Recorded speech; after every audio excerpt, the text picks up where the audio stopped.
Beloved soul, I need you to stop everything you are doing right now. I need you to put down whatever is occupying your hands. I need you to silence whatever noise is filling the space around you. I need you to close whatever door is open behind you. I need you to sit down, take a breath, and understand that what you are about to read is not an accident. This is not something that appeared on your screen by coincidence. This is not a random collection of words that the universe carelessly tossed in your direction. No, this is for you. This is specifically, intentionally, and divinely for you, and the fact that you are reading it right now is proof that something much bigger than you, much older than you, and much wiser than you has been orchestrating events behind the scenes of your life in ways that would make your knees buckle if you truly understood the magnitude of it all.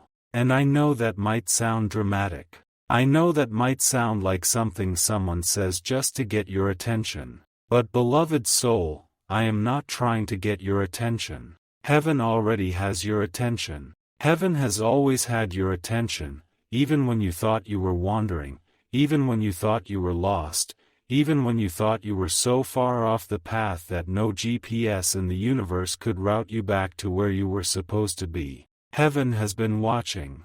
Heaven has been waiting. And heaven has been working. But before I get into the depths of what has been revealed, before I tell you the thing that made someone physically collapse, that made someone's body give way beneath the weight of a truth too heavy for their human frame to hold upright, I need to set the stage. I need you to understand the context. I need you to know the full story, because this revelation did not come out of thin air. It came out of suspicion. It came out of jealousy. It came out of someone's desperate need to find something wrong with you. And the irony, the beautiful, breathtaking, heaven-orchestrated irony, is that in their attempt to destroy you, they accidentally uncovered the very thing that proves you are untouchable. So sit with me, beloved soul.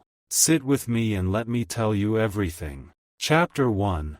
The one who could not stand your light. Beloved soul, there is someone in your life, or connected to the life of someone you love, who has been watching you. Not the way a friend watches you with warmth in their eyes.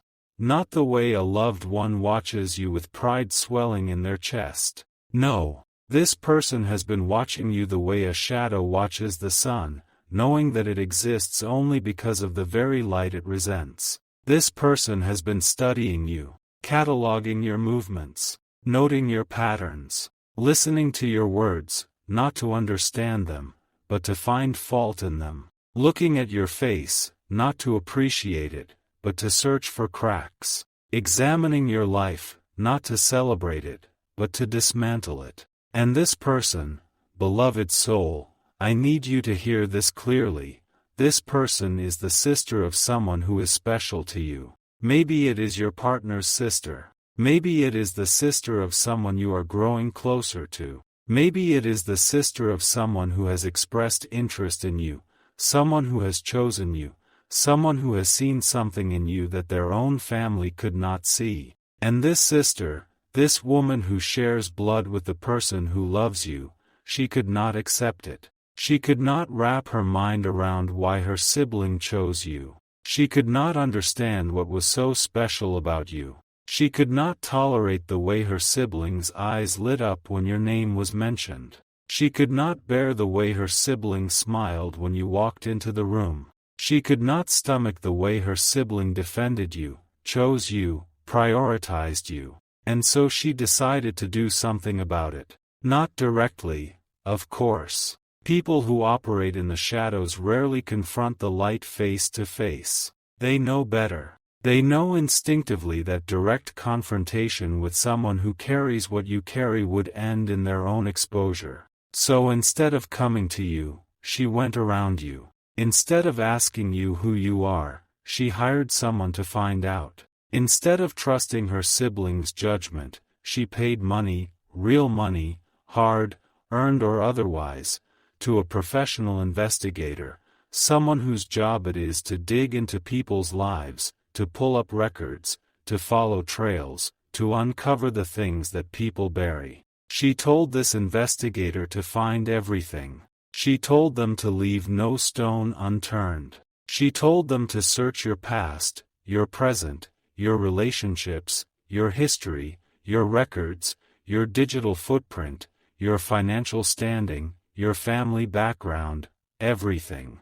She wanted dirt. She wanted scandal. She wanted the one piece of evidence that would prove to her sibling that you were not who you appeared to be. She wanted to find the skeleton in your closet, the stain on your record, the lie in your story. She wanted ammunition. She wanted a weapon.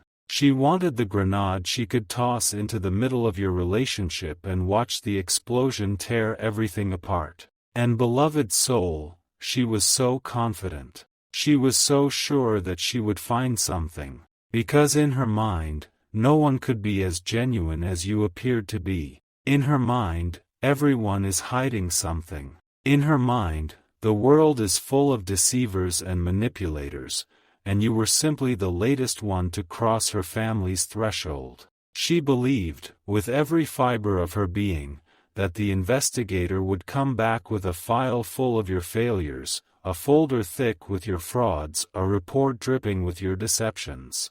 She waited. She waited with the kind of eager, hungry anticipation that comes from a heart consumed by resentment. She checked her phone constantly. She called the investigator for updates. She paced in her room at night, imagining the look on her sibling's face when the truth finally came out. She rehearsed the conversation. She practiced her delivery. She even planned what she would wear when she sat her sibling down and said, "I told you so." And then the day came. The investigator called. The report was ready. The findings were complete. And this woman, this sister who had set out to destroy you, she sat down at a table, probably in some quiet office or some dimly lit cafe, and she opened the file. And beloved soul, what happened next is the reason I am speaking to you today. Chapter 2. The report that changed everything. The investigator sat across from her. And right away, she noticed something was different. The investigator was not behaving the way she expected. There was no smug satisfaction in their expression. There was no, "wait until you hear this" energy. Instead, there was something else. Something she could not immediately identify. It looked almost like reverence. It looked almost like the investigator had seen something during this investigation that had shaken them to their core. It looked almost like the investigator had gone looking for a criminal and accidentally found a saint. The investigator cleared their throat, shifted in their seat, looked at the woman across from them with an expression that said, "You are not prepared for what I am about to tell you." And then they began. "I did everything you asked," the investigator said. "I searched every database. I contacted every source. I followed every lead. I traced every thread of this person's life back as far as I could go. I interviewed people who knew them in childhood. I spoke with former colleagues, old neighbors, distant relatives. I accessed records that most people don't even know exist. I did my job. I did it thoroughly. And I need to tell you what I found." The woman leaned forward. Her heart was pounding. Her hands were gripping the edge of the table. This was it. This was the moment she had been waiting for. This was where everything would come together, where her suspicions would be validated, where she would finally be proven right. "What did you find?" she asked, her voice barely above a whisper, trembling with anticipation. The investigator paused, took a breath, and then said words that no one in that room was prepared to hear. "I found nothing." The woman blinked. "What do you mean, nothing?" "I mean nothing bad. Nothing criminal. Nothing scandalous. Nothing deceptive. Nothing fraudulent. Nothing hidden in the way you expected. But that's not what disturbed me. What disturbed me, what kept me up at night during this investigation, is what I did find." The woman's grip on the table tightened. This person. The investigator continued, and their voice dropped in a way that made the air in the room feel heavier. This person is not ordinary. I don't mean that in the way people casually say it. I mean it in a way that I have never encountered in over 20 years of doing this work. Every single person I spoke to about them, every single one, described them in terms that went beyond normal human admiration. They didn't just say this person was kind or good. They said things like, "There's something about them that you can't explain." They said, "When they walk into a room, something shifts." They said, "I've never met anyone who made me feel the way they do." And it wasn't romantic. It wasn't superficial. It was something else. Something deeper.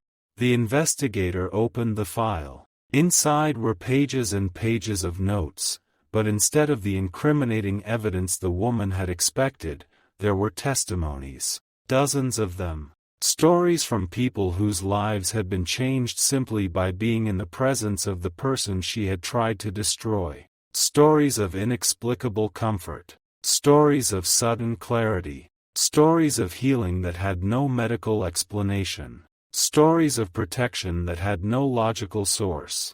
I spoke with a woman who said that the person you asked me to investigate once sat with her during the worst night of her life, and by morning, something had shifted inside her so profoundly that she never experienced that level of despair again, the investigator said. I spoke with a man who said that he had been planning to end his own life, and this person appeared, seemingly out of nowhere, and said exactly the words he needed to hear at the exact moment he needed to hear them. I spoke with a child, mind you, who said that when this person held their hand, they could feel warmth spreading through their entire body, and the nightmares they had been having for months stopped that very night. The woman's face was changing. The color was draining from it. Her certainty was unraveling. But that's not the most remarkable thing, the investigator continued. The most remarkable thing is the pattern. Every time this person has faced danger, and I am talking about real, life, threatening danger, something has intervened. Every single time. A car accident that should have been fatal, but the car was redirected at the last second by what witnesses described as an invisible force. A medical diagnosis that should have been terminal, but the disease vanished between one scan and the next with no treatment administered. A violent situation where someone intended to harm them, but the aggressor suddenly stopped, turned around, and walked away with no explanation, later telling people that they felt something standing behind that person that terrified them. This has happened not once, not twice, but repeatedly throughout this person's entire life. The investigator closed the file and looked directly at the woman. "Ma'am, I have investigated hundreds of people. I have uncovered affairs, embezzlements, hidden identities, double lives. I know what deception looks like. I know what a person hiding something behaves like. And I am telling you, with absolute certainty, that the person you asked me to investigate is not hiding anything from you, but something is being hidden about them. Something that I don't think even they fully understand yet." The woman's lips parted, but no words came out. "Based on everything I have gathered, the testimonies, the patterns, the inexplicable events, the way people are drawn to them without understanding why, the way danger has been consistently deflected away from them as if by an unseen hand, I have come to a conclusion that I never thought I would put in a professional report." He paused. The room was silent. This person is one of heaven's chosen souls. They have been protected by angels since birth. They are carrying a divine purpose that no one expected. And they are far more powerful spiritually than anyone, including themselves, has ever realized. And that, beloved soul, is when she fainted. Her body could not hold the truth. Her system could not process the revelation. Her mind, which had been so thoroughly prepared for scandal, was so completely overwhelmed by sacredness that it simply shut down. Her eyes rolled back. Her body went limp. She slid from her chair and collapsed on the floor of that office, unconscious, laid out flat on the ground as if heaven itself had pushed her down to her knees, and then even further. Chapter 3. You are one of heaven's chosen souls, beloved soul. Now I need to speak directly to you. Not about the woman. Not about the investigator. Not about the report. About you. Because the person in that report is you. And the truth that was uncovered is your truth. And the life that was investigated is your life. And the conclusion that was reached is your conclusion. And you need to hear it now, not from an investigator's mouth, not from a stranger's file, but from the very source that has been trying to get this message to you for years. You are one of heaven's chosen souls. Let me say that again, because I know the first time you read it, your mind tried to deflect it. Your mind tried to file it under nice sentiment, or motivational fluff, or something people say to make you feel good. But this is not fluff. This is not motivation. This is a declaration of divine identity, and it carries the weight of eternity behind it. You are one of heaven's chosen souls. Do you understand what that means? Do you understand what it means to be chosen? It does not mean you are perfect. It does not mean you have never failed. It does not mean you have never fallen, never stumbled, never crawled through the mud of your own mistakes with tears streaming down your face, wondering if you would ever stand upright again. Being chosen does not require perfection. Being chosen requires purpose. And you, beloved soul, are dripping with purpose. You are overflowing with it. It seeps out of your pores, radiates from your presence, echoes in your words, and lingers in every room you leave. People feel it when you walk in. They may not be able to name it. They may not be able to articulate it, but they feel it. Have you ever noticed the way people are drawn to you? Have you ever noticed the way strangers tell you their life stories within minutes of meeting you? Have you ever noticed the way people seek you out when they are in pain, even when you have not advertised yourself as a healer or a counselor or a source of comfort?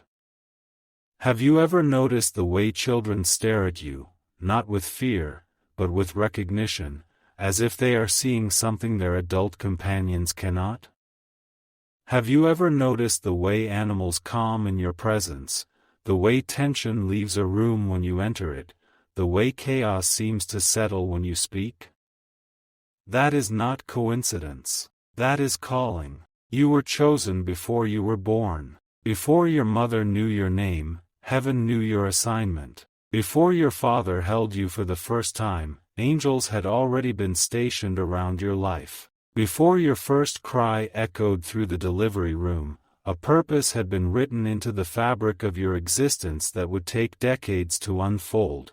And beloved soul, it is unfolding right now. It is unfolding in this very moment, as you read these very words. Your selection was not random. Heaven does not operate on randomness. Heaven does not throw darts at a board of souls and say, that one will do. No, your selection was deliberate. It was intentional. It was based on something inside you that existed before you had a body, before you had a name, before you had a history. There is a quality in your soul, a frequency, a resonance, a particular shade of light, that heaven recognized and said, this one will carry what others cannot. This one will endure what others will not. This one will shine in the darkness where others will flicker and fade. And that is why your life has been the way it has been. That is why it has been harder for you than it seems to be for everyone else. That is why the challenges you have faced have felt disproportionately heavy. That is why the attacks against you have felt disproportionately vicious. That is why the loneliness you have experienced has felt disproportionately deep. You are not being punished. You are being prepared. You are not being abandoned. You are being forged. The fire you have walked through was not meant to consume you. It was meant to refine you. And beloved soul, you have been refined. You have been tempered. You have been shaped into something that the darkness cannot break, something that the enemy cannot replicate, something that the world desperately needs. You are one of heaven's chosen souls, and everything you have survived is proof. Chapter 4. Protected by angels since birth. Beloved soul, let me tell you something that will make the hair on the back of your neck stand up. Let me tell you something that will make your eyes sting with tears you did not know you had been holding. Let me tell you something that will make you look back over your life and see it, all of it, through completely different eyes. You have been protected by angels since the moment you took your first breath. Not figuratively, not metaphorically, not in the cute, greeting card, you have a guardian angel kind of way. I mean literally. I mean that there are celestial beings, beings of light and power and ancient wisdom, who were assigned to your life before you entered this world, and they have been standing guard over you every single day since. You didn't know it. Of course you didn't. You weren't supposed to. The protection was designed to be invisible, to operate in the background of your existence, to move in the spaces between moments, to redirect trajectories you never even knew were headed toward you. But it has been there. It has always been there. Let me ask you something, and I want you to answer honestly, even if only to yourself. How many times should you have died? I know that's a jarring question. I know it hits differently when it's put that bluntly, but I need you to think about it. Really think about it. Go back through the timeline of your life and count the moments where, by all logical calculations, you should not have survived. That car accident where you walked away without a scratch while the vehicle was totaled beyond recognition. Remember that? Remember how the paramedics looked at the wreckage and then looked at you and could not reconcile the two? Remember how one of them said, under their breath, someone was watching out for you? They didn't know how right they were. That illness that came out of nowhere, the one that doctors said was aggressive, the one that made everyone around you start making plans for a future you might not be part of, and then it disappeared. Not gradually, not through a long, grueling process of treatment and recovery. It just left. Like something reached into your body and pulled it out. Like something said, no, not this one. This one is needed. That night, and you know which night I am talking about, beloved soul, because every chosen soul has at least one of these nights. That night when the danger was so close you could feel it breathing on the back of your neck. That night when you were in the wrong place, or with the wrong people, or in a situation that had all the ingredients for a tragedy. And then something shifted. Something changed. The person who intended to harm you suddenly left. The situation that was escalating suddenly escalated. The path that was leading to destruction suddenly redirected. You walked away. You always walked away. And you thought it was luck. Beloved soul, luck does not have that kind of consistency. Luck does not show up at every critical juncture of a person's life with the precision of a military operation. Luck does not deflect bullets and dissolve tumors and redirect the paths of oncoming vehicles and soften the hearts of violent people and change the weather and alter the timing of events and position the right stranger in the right place at the right moment to say the right words to keep you from stepping off the edge. That is not luck. That is angelic protection. That is a divine security detail. That is heaven's most disciplined soldier standing shoulder to shoulder around the perimeter of your life, swords drawn, eyes burning with holy fire, and their singular mandate echoing through the corridors of eternity. Do not let anything happen to this one. And nothing has. Nothing has happened to this one. You are still here. After everything. After every storm, every attack, every betrayal, every dark night, every moment where the odds were so stacked against you that any reasonable person would have bet on your destruction, you are still here. Beloved soul, do you understand how remarkable that is? Do you understand how statistically improbable your survival is? Do you understand that the very fact that you are breathing, thinking, reading, existing right now is a testament to a protection so thorough, so relentless, so divinely persistent that it has defied every natural law that should have brought you down?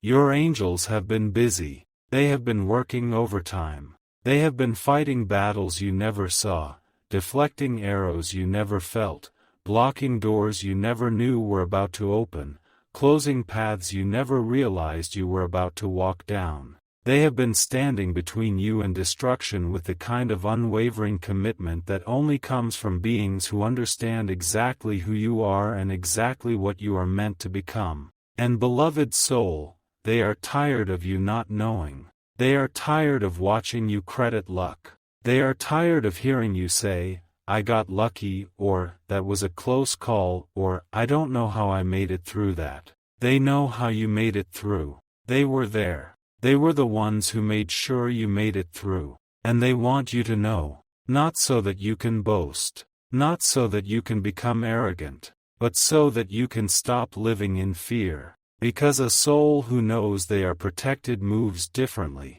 A soul who understands that the full force of heaven's army is stationed around their life does not shrink in the face of threats. They do not cower before challenges. They do not lose sleep over the schemes of people who wish them harm. They stand tall. They stand firm. They walk forward with a confidence that is not rooted in their own strength but in the unshakable, immovable, eternal strength of the one who sent those angels in the first place. You are protected, beloved soul. You have always been protected. And the protection is not going anywhere. It is permanent. It is unconditional. It is not based on your performance or your behavior or how many prayers you said this week or how perfectly you lived today. It is based on your identity. And your identity is settled. You are a chosen soul, and chosen souls come with heavenly security that no human investigation,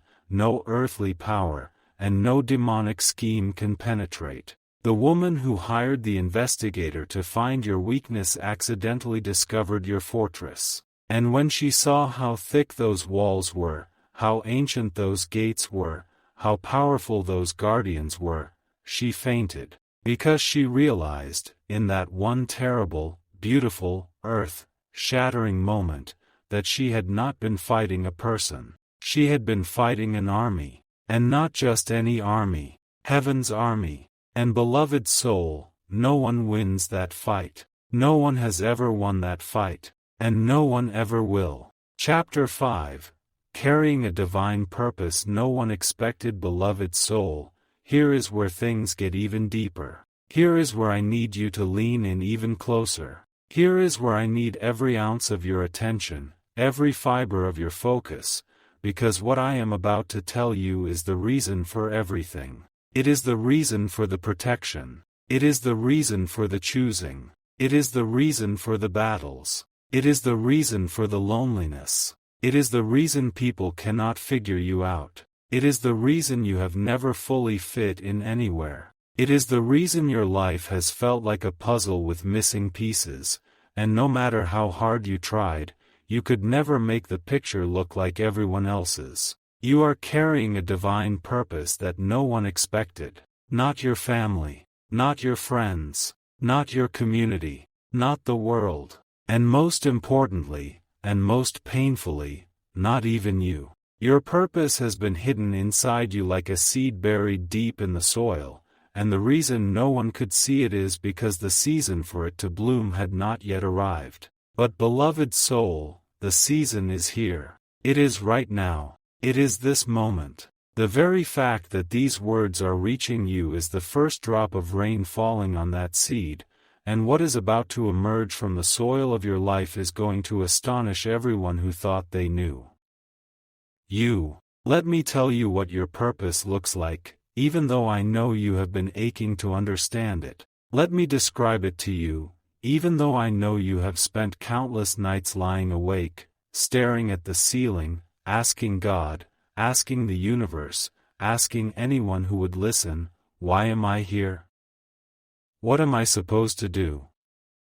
What is my purpose? Why do I feel like I am meant for something that I cannot see and cannot name? Your purpose is not small. Let me say that clearly, because you have been tempted, repeatedly, persistently, aggressively tempted, to believe that your purpose is small. You have been tempted to believe that you are meant to live a quiet, unnoticed, unremarkable life. You have been tempted to scale down your dreams, to shrink your vision, to accept a version of your future that is far, far beneath what you were actually designed for. And that temptation did not come from within you. It came from forces that know exactly what you are capable of and are terrified of what will happen when you finally step into it. The enemy does not waste ammunition on people who are not a threat. The enemy does not assign his best weapons to people who are carrying small purposes. The intensity of the opposition you have faced is directly proportional to the magnitude of the assignment you are carrying. And beloved soul, you have faced intense opposition, which means your assignment is massive. Your purpose involves transformation. Not just your own transformation, although that is part of it, but the transformation of everyone who comes into contact with you. You are a catalyst. You are a human turning point. You are the person who walks into situations that have been stuck for years and something shifts. You are the person who speaks into someone's life and the chains they have been wearing for decades suddenly fall off. You are the person whose presence disrupts darkness, whose voice awakens dormant potential, whose touch, physical or metaphorical, ignites something in people that they thought had died long ago. This is why you have been placed in difficult environments. This is why you have been positioned in broken families, toxic workplaces, dysfunctional communities. You were not placed there because you belong to the dysfunction. You were placed there because the dysfunction needs you. You are the intervention. You are the answer to prayers that other people prayed before you even arrived. You are the solution that heaven sent, wrapped in human skin, disguised as an ordinary person so that the darkness wouldn't recognize you until it was too late. And beloved soul, it is too late. The darkness has already lost. It just doesn't know it yet. But the woman who hired the investigator? She got a preview. She got a glimpse of what the darkness is up against when it comes for you, and it brought her to the ground. Your purpose extends beyond this generation. The things you are about to do, the changes you are about to catalyze, the lives you are about to impact, they will ripple forward through time in ways that you will not live to see but that heaven has already calculated. Your grandchildren will benefit from decisions you are about to make. Communities that do not yet exist will be shaped by seeds you are about to plant. People who have not yet been born will trace the trajectory of their blessings back to you and will speak your name with the kind of reverence that is reserved for those rare souls who changed the course of history not with armies or empires but with obedience, with faith, with the willingness to carry a purpose they could not fully see. And here is what no one expected. Your purpose does not look the way anyone thought it would. It does not fit into the boxes that religious institutions have built. It does not conform to the templates that society has created. It does not follow the script that your family wrote for you before you were old enough to hold a pen. Your purpose is wild and untamed and beautifully unconventional, and that is exactly why it has been so hard for people to accept. That is why you have been criticized. That is why you have been questioned. That is why people have looked at you with suspicion and said, something is off about this person, not realizing that what is off about you is actually what is on about you, what is activated about you, what is alive about you, what is anointed about you. You do not fit in because you were not designed to fit in. You were designed to stand out. You were designed to be different. You were designed to be the one person in the room who sees what no one else sees, feels what no one else feels, and knows what no one else knows. And that has been lonely. God, that has been lonely. I know it has. I know you have cried tears that no one saw. I know you have ached with a loneliness so deep that it felt like it lived in your bones. I know you have wished, more times than you can count, that you could just be normal, that you could just think the way other people think, feel the way other people feel, want the things other people want. But beloved soul, normal was never your destiny. Normal was never your portion. You were set apart, and set apart means exactly what it sounds like, set apart, placed at a distance, positioned differently. And that distance, that difference, is not a punishment. It is a privilege. It is the sacred space between ordinary and extraordinary, and you have been living in that space your entire life, even when it felt like exile. Your purpose is about to become visible. The season of hiddenness is ending. The season of confusion is closing. The season of, I don't know why I am here, is coming to a dramatic, undeniable, heaven-orchestrated conclusion. And when your purpose becomes visible, when the world finally sees what heaven has been hiding inside you, there will be those who celebrate, and there will be those who faint. Chapter 6, far more powerful spiritually than anyone realized. Beloved soul, I saved this for last because this is the part that will change the way you move through the world from this moment forward. This is the revelation that will shift your posture, alter your gaze, transform your self-perception, and recalibrate your understanding of everything you thought you knew about yourself. You are far more powerful spiritually than anyone realized, including you, especially you. You have been walking around with a nuclear reactor inside your chest and treating it like a flashlight. You have been carrying the spiritual equivalent of a wildfire and using it to light birthday candles.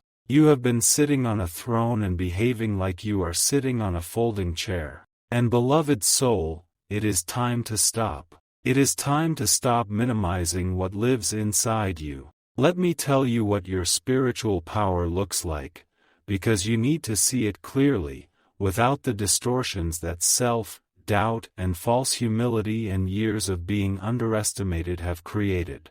When you pray, things move. Not in the abstract, thoughts and prayers, kind of way. I mean things actually, physically, tangibly move. Circumstances shift. Doors open. Doors close. People's hearts change. Opportunities appear. Obstacles dissolve. Situations that were impossible on Tuesday become possible on Wednesday because you got on your knees on Tuesday night and opened your mouth and spoke into the heavens with the kind of authority that most people don't even know exists.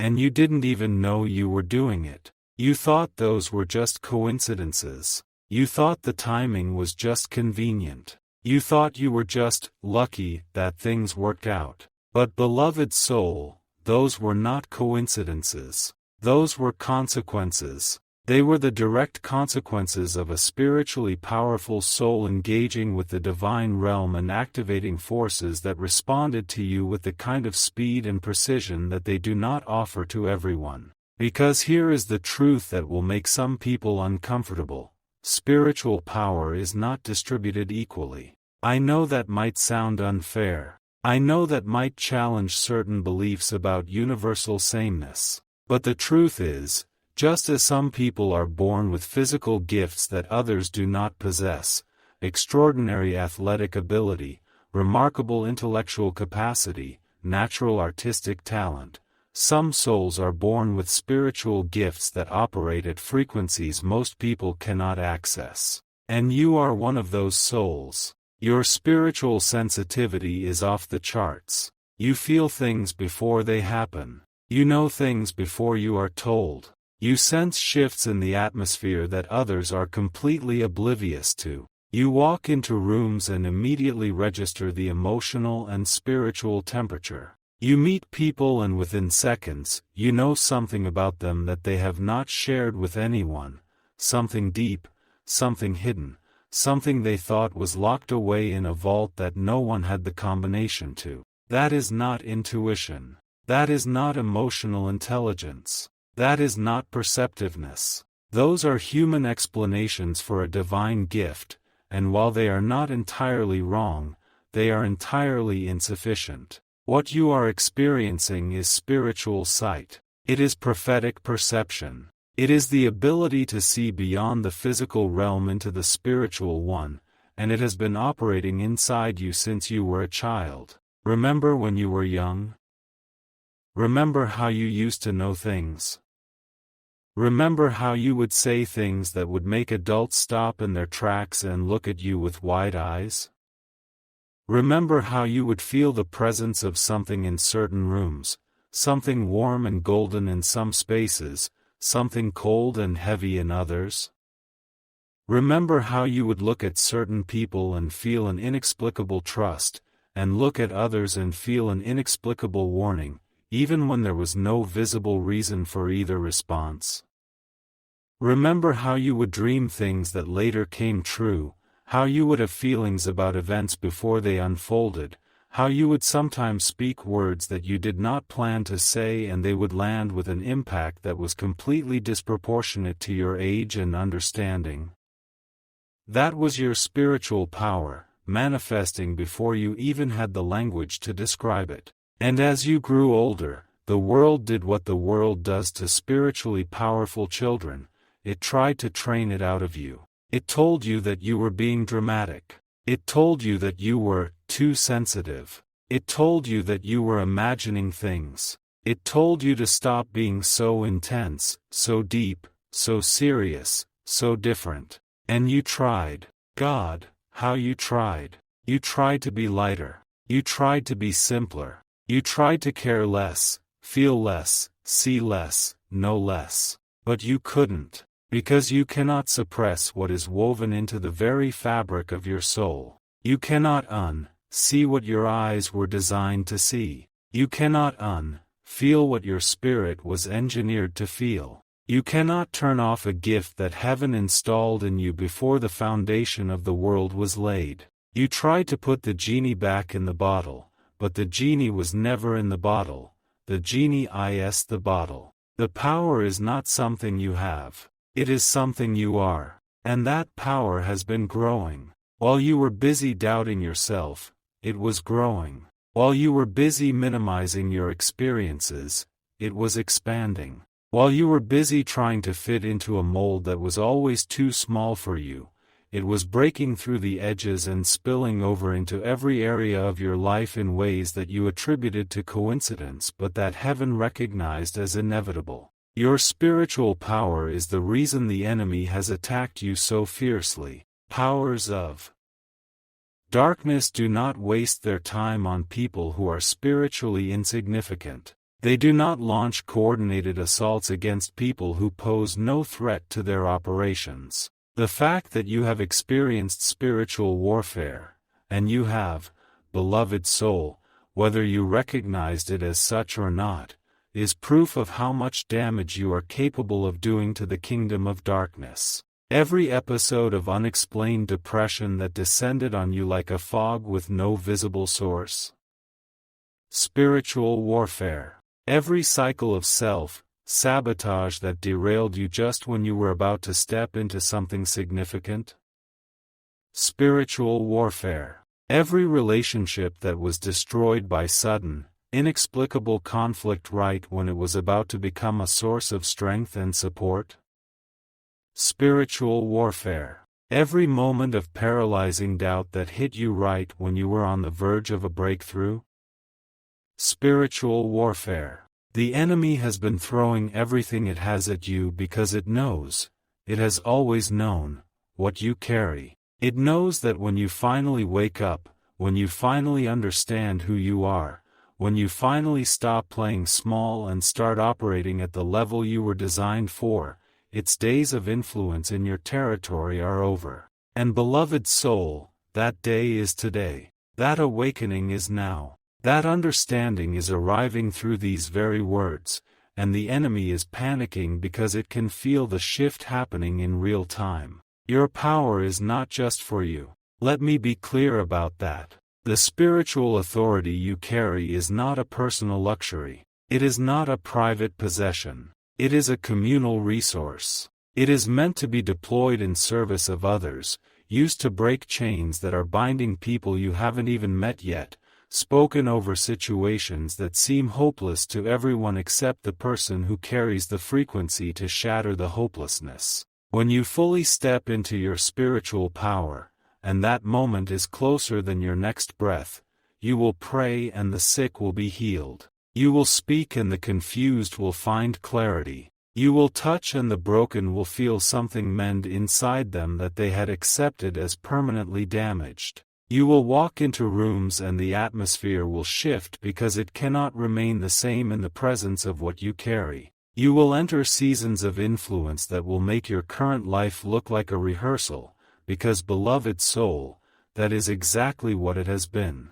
Everything up to this point has been rehearsal. The real performance is about to begin. And the audience?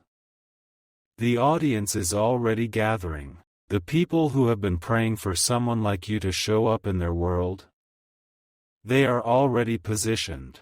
The doors that have been waiting for someone with your exact key to approach them? They are already unlocked. The platforms that have been standing empty, waiting for someone with your exact message to step onto them?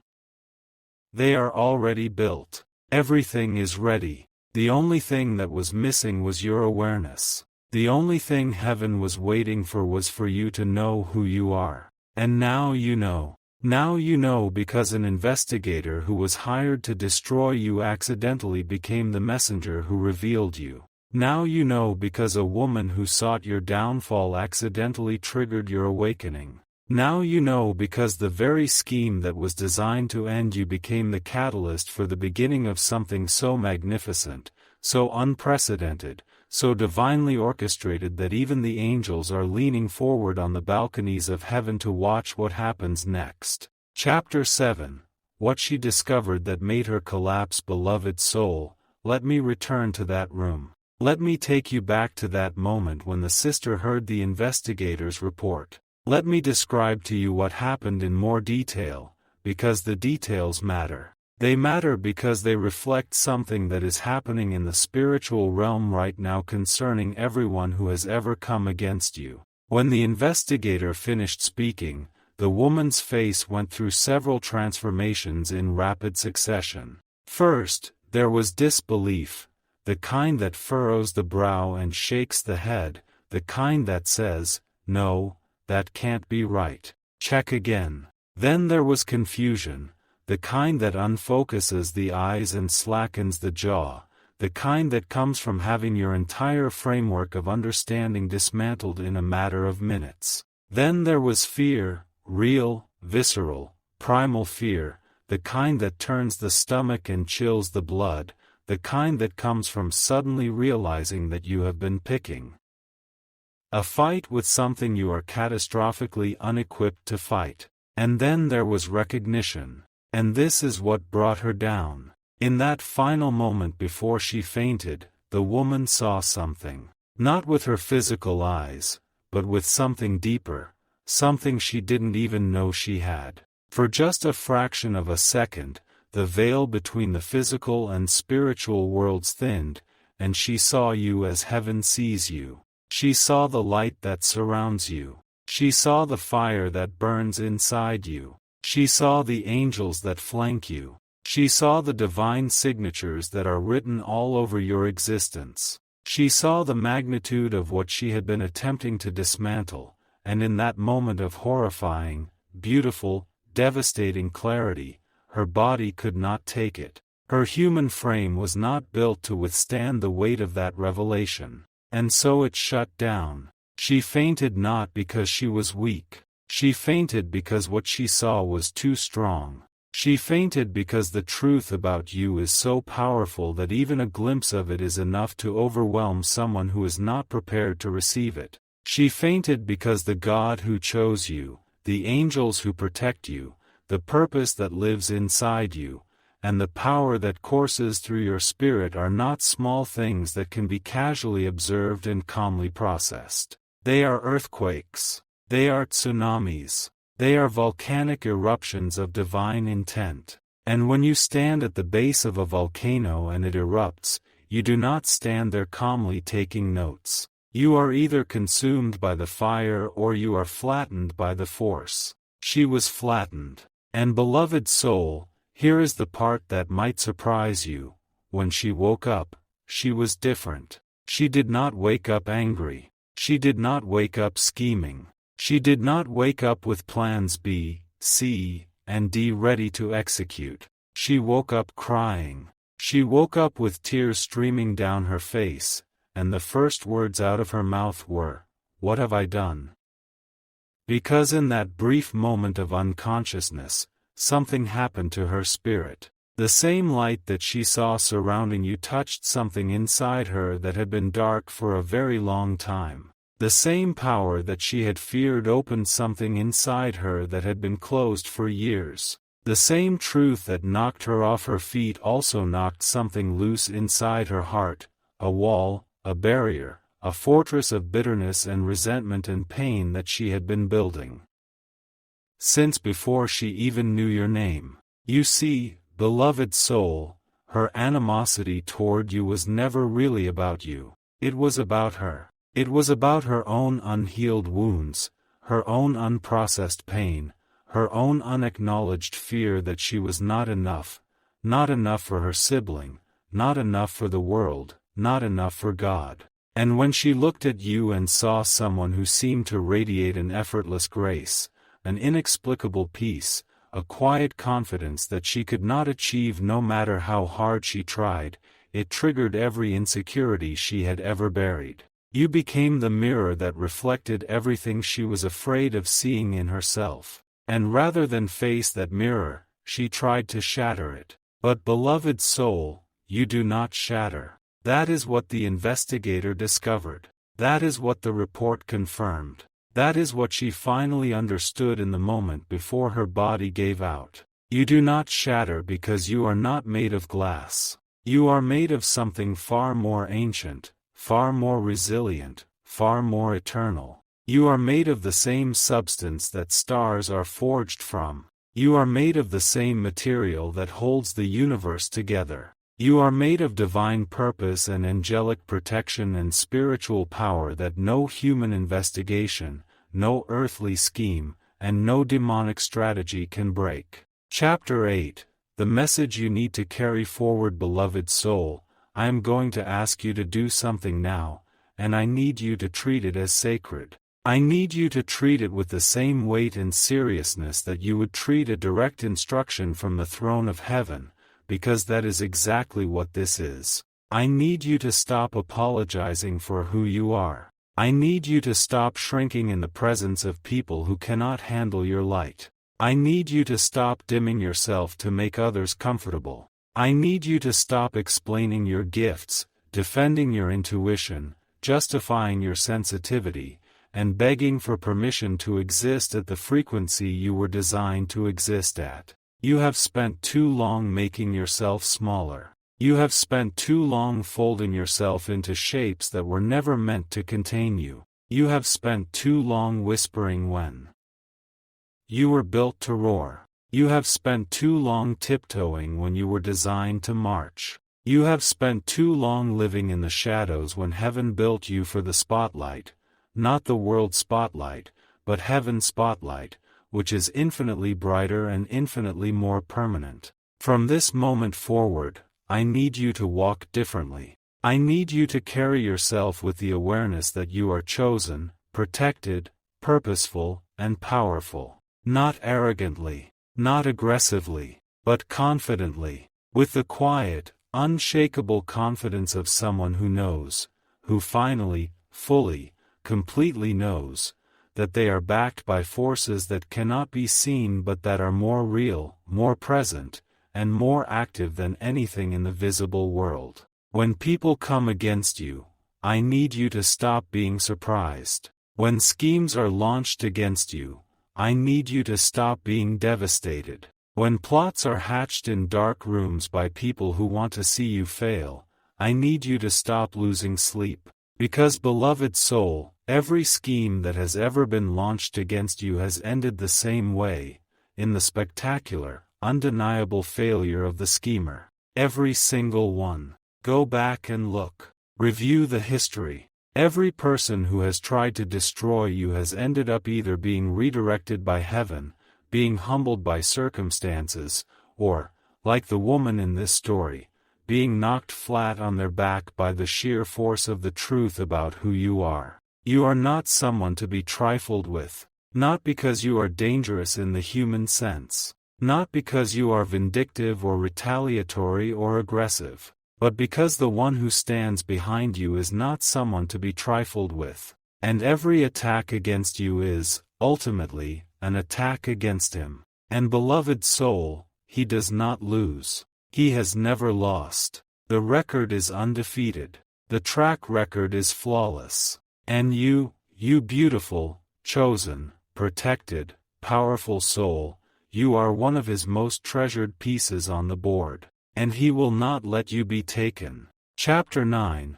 What happens now, beloved soul? I need you to understand what is happening now, in this very season of your life, because it is not random. The fact that this message has reached you at this particular time is not an accident. The timing is divine. You are entering a season of acceleration. Things that have been moving slowly in your life are about to speed up dramatically. Doors that have been stubbornly closed are about to fly open with such force that you will barely have time to process one blessing before the next one arrives. Relationships that have been barren are about to become fertile. Finances that have been tight are about to become abundant. Health that has been compromised is about to be restored. Dreams that have been dormant are about to erupt with a vitality that will stun everyone around you, including yourself. But beloved soul, this acceleration comes with responsibility. The reason heaven has waited until now to reveal these truths to you is because you are finally ready to handle them. You are finally mature enough, strong enough, and grounded enough to receive the fullness of your identity without being destroyed by it. There have been seasons where this knowledge would have been harmful to you, where knowing the extent of your power would have led to pride, or where understanding the depth of your protection would have led to recklessness. But you have been humbled by your journey. You have been refined by your suffering. You have been tempered by your trials. And now, you are ready. This means you must be intentional about how you use what you now know. Your spiritual power is not a toy. Your divine purpose is not a plaything. Your angelic protection is not an excuse to behave carelessly. These gifts come with a mandate: serve, heal, restore, liberate, illuminate. Go where you are sent. Speak what you are given. Touch who you are directed toward. And above all, remain humble. Remain connected to the source of your power. Remain on your knees even as you rise to heights that would make others dizzy. Chapter 10. The final word. For anyone who has ever tried to bring you down, beloved soul, this final chapter is not just for you. It is for everyone who has ever underestimated you, doubted you, betrayed you, plotted against you, spoken ill of you, wished harm upon you, or tried to bury you. This is the message: you cannot bury what God has planted. You cannot extinguish what heaven has ignited. You cannot drown what the Spirit has lifted. You cannot silence what the Almighty has given a voice. You cannot break what angels have been assigned to protect. You cannot stop what divine purpose has set in motion. You tried, and you failed, not because you were incompetent, but because you were outmatched. Not because your plan was flawed, but because you were planning against someone whose plans were written before the earth had a name.